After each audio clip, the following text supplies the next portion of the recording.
koju nam šalje predsjednik Metropole turizma, gospodin Lazar Rađenović.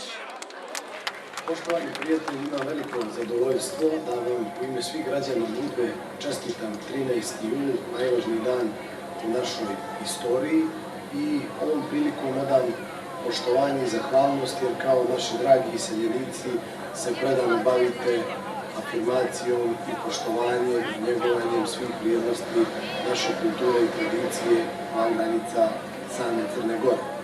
Dozvolite mi da izrazim zahvalnost i Crnogorskoj kulturnoj mreži koja brine o našim iseljenicima i kroz ovaj način je predložila opštini Budva da zajedno organizujemo koncert zvijezde Bojana Marovića koji vam večeras poklanja. Vjerujem da ćete u večerašnjoj zabavi svi uživati, a opština Budva bi imala zadovoljstvo da kroz dobre prijateljske odnose koje inače ima sa opštinom Mali Iđoš iz Srbije ponudi za trio mladinca besplatno ljetovanje u Budvi tokom